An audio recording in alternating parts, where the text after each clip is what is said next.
the first thing we'll need is some yarn. Then you'll need a tapestry needle, 2 buttons. We're going to be using an eye hook that is 5.25 millimeters. You'll need some scissors, and then a stitch marker, or just a scrap of yarn, but I'll be using the stitch marker.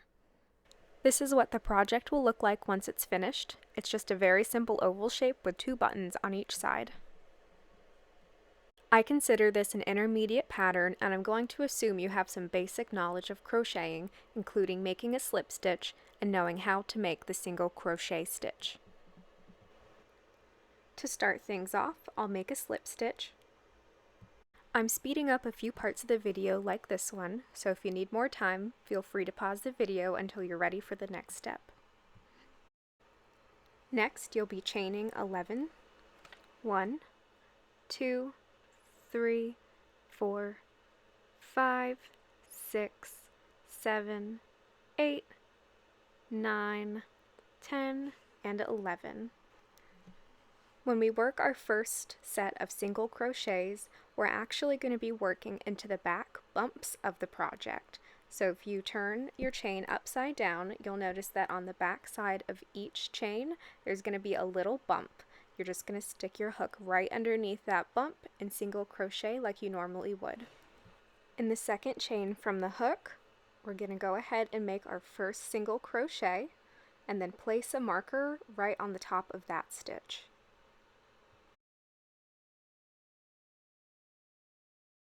If you don't have a stitch marker, you can just use a scrap of yarn instead. From here, we'll crochet 8 more single crochets, still only working in the back bumps of each chain. 1, 2, 3, 4, 5, 6, 7, and 8. Now that leaves us with one last stitch at the end of the row.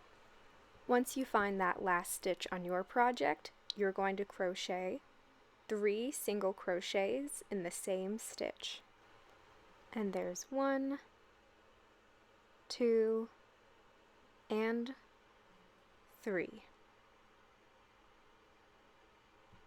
Since we worked in the back bumps along the initial chain stitches, we're now left with a really tidy row on the bottom side of the project.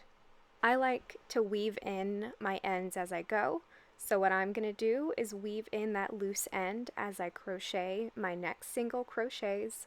This is up to you if you want to do that in your project. You can always weave it in later. The next step is to single crochet 8 more stitches. That's 1, 2, 3, 4, 5, 6, 7, and 8. So again, we're left with one last stitch to work in. This one is a little bit tricky, but I swear there is one left to work in. This could be another place that you use a place marker at the very beginning if you're having a really hard time finding it. But once you do find it, you'll make 2 more single crochets in the last stitch. We're almost done with the first row. Make sure that you still have your place marker attached, especially if you're using the scrap of yarn method. So find that stitch that the place marker is in, and you'll make a slip stitch and finish off the first row. Now that the first row is done, and I weaved in my end when I was making that row, I'm going to go ahead and cut that off. If that's what you did, feel free to take the time to cut it off. If not, you can wait until the end of the project and weave it in then. Now we're on the second row and the final row of the project. To start this row off, you'll be chaining 1 and then making 2 single crochets in the first stitch. That's also going to be the same stitch that your place marker is in. I went ahead and kept the place marker in there. You can take it out. I just kept it as a reminder to myself which stitch was the first. And we'll go ahead and make our first single crochet and our second single crochet in the same stitch. Once you finish with those 2 single crochets, you'll take your place marker out and go ahead and put it in that first stitch you just made. The next step is to make 8 more single crochets, 1 single crochet in each stitch. I'm going to go ahead and fast forward this though, since this is pretty repetitive at this point.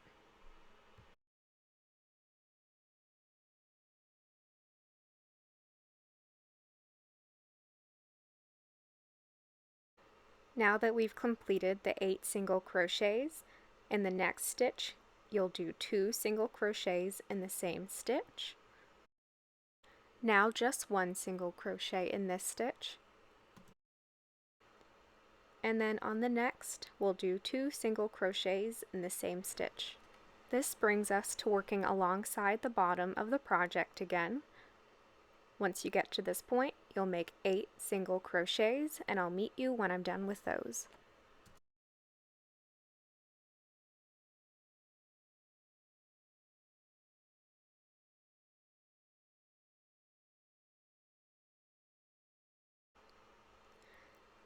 Now we just have 2 stitches left to work in. Again, these can kind of be tricky to find, but there should be 2 left to work in. On that first stitch, you'll be working 2 single crochets in 1 stitch, and then on your very last stitch you'll just be working 1 single crochet.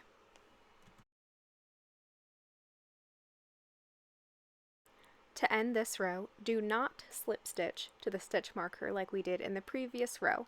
Instead, cut your yarn about 5 to 6 inches long. What you'll do now is simply pull up on your hook until all of that yarn you just cut is pulled completely through. Tug on it just a little bit, but not too tightly.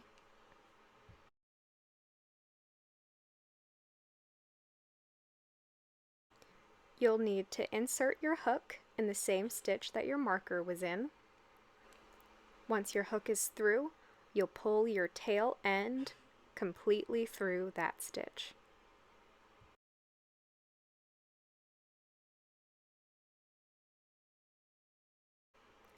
Find the last stitch you worked in from row 2, and instead we'll be pushing our hook from the bottom of the project and upwards, and we'll do the same thing and pull our tail completely through.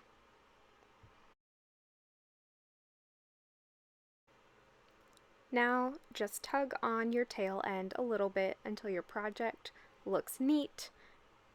I like this method much better than making a slip stitch. I find when you're working in the round like this, it's just a tidier finish to your project. So this is what your project will look like at this point. Don't cut off or weave in your tail end yet. We're going to use that tail end to attach our buttons.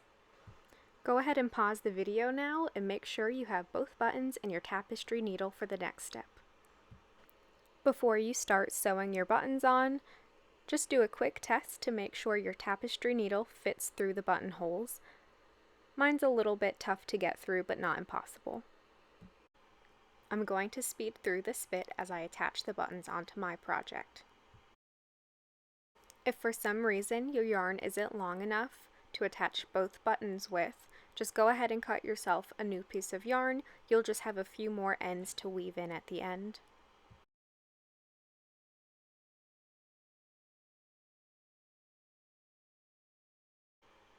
Make sure you cut off the ends of anything you wove into your project, and we're done.